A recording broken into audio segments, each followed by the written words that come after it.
આપની સાથે રાધા. બુલેટિનની શરૂઆત કરીએ મહત્વના સમાચારથી. સુરતમાં કરોડોના ખર્ચે તૈયાર થતી ઇન્ટેક વોલ નમી ગઈ. પાણીની જરૂરિયાતને પહોંચી વળવા માટે તાપી નદીમાં ઇન્ટેક વેલ નમી ગઈ. કામગીરી પૂર્ણ થાય તે પહેલા જ સ્ટ્રક્ચર એક તરફ નમી જતા અનેક સવાલો ઉઠ્યા છે. મહાનગરપાલિકાના હાઇડ્રોલિક વિભાગે ટેકનિકલ ખામી હોવાનું કારણ આગળ ધરી અને પોતાનો બચાવ કર્યો. તો ઇન્ટેક વેલ નમી જવાની ઘટના બાંધકામની રૂટીન પ્રક્રિયા છે, મનીષ પટેલે કહ્યું. ઘણી વખત ઇન્ટેક વેલ એક તરફ નમતી હોય છે અને ટેકનિકલ પ્રક્રિયાથી ઇન્ટેક વેલને સીધી કરવામાં આવે છે, જે રૂટીન પ્રક્રિયા છે, મનીષ પટેલે કહ્યું છે. પરંતુ બાંધકામ દરમિયાન આ નમી જતા કેટલાક સવાલો ઉઠ્યા છે. કામગીરી પૂર્ણ થાય એ પહેલા જ એક તરફ આખું સ્ટ્રક્ચર નમી ગયું. વધુ માહિતી મેળવીશું. સંવાદદાતા ધ્રુવ આપણી સાથે ફોન લાઈન પર લાઈવ જોડાયા છે. ધ્રુવ, સુરતની કામગીરી ફરી એક વખત સવાલોના ઘેરામાં. કામગીરી પૂર્ણ થાય તે પહેલા જ સ્ટ્રક્ચર એક તરફ નમી જતા અનેક સવાલો.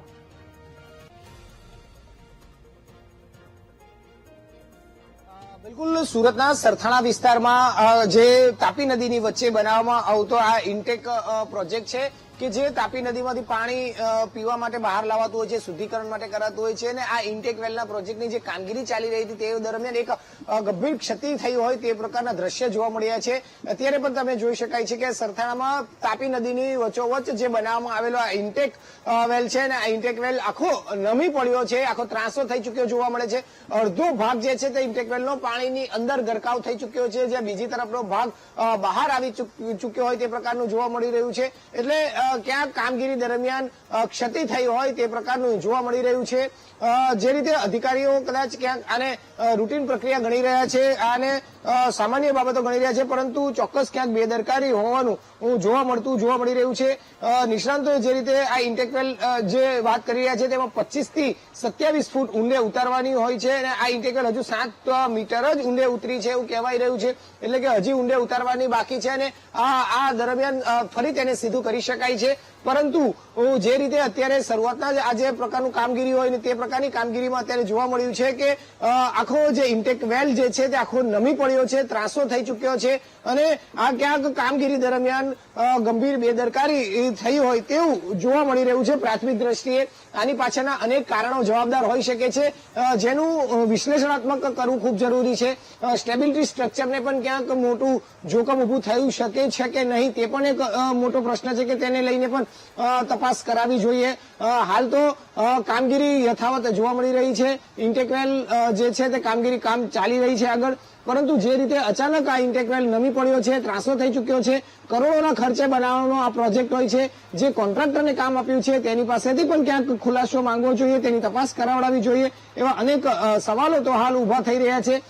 સાથે સાથે જે રીતે તળિયા તરફ કોઈ નક્કર, ખડક અથવા તો પથ્થર જેવા કોઈ પણ પદાર્થ હોવાને લઈને ઘણી વખત આ પ્રકારની જે ઇન્ટેક વેલ જે નમી પડતા હોય છે તેવી ઘટના બનતી હોય છે. પરંતુ આ બાબતે પહેલા તમામ તપાસ થઈ જવી જોઈતી હોય છે.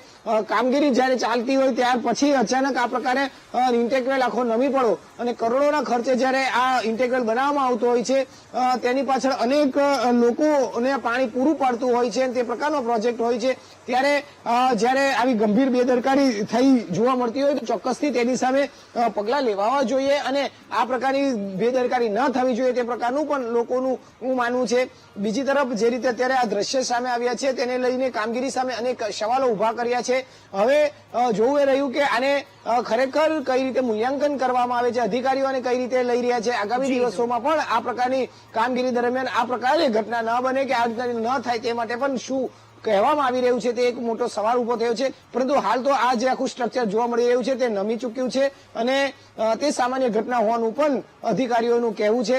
ત્યારે ખરેખર વાસ્તવિકતા શું છે તે તપાસવી જરૂરી છે. બિલકુલ ધ્રુવ, આભાર આપનો તમામ વિગતો સાથે જોડાવા બદલ. તો ઘણી વખત ઇન્ટેક વેલ એક તરફ નમી જતી હોય છે. મનીષ પટેલ જેમણે કહ્યું છે ટેકનિકલ પ્રક્રિયાથી ઇન્ટેક વેલને સીધી કરવામાં આવે છે, જે એક રૂટીન પ્રક્રિયા પણ તમને ગણાવી. નથી આ કામગીરી પ્રગતિ હેઠળ છે અને આ એક ટેકનિકલી જનરલ ફિનોમેના હોય છે. ભૂગર્ભમાં જે સોઇલ આવશે, સોઇલની કન્ડિશન હોય છે તે પ્રમાણે આ કુવામાં એને જયારે સિંકિંગ કરીએ છીએ ત્યારે કોઈ સાઈડ પર નમી જવાની ઘટનાઓ કે ટિલ્ટિંગ થવાની ઘટનાઓ કામગીરી દરમિયાન જનરલ ને સામાન્ય રીતે બનતી હોય છે.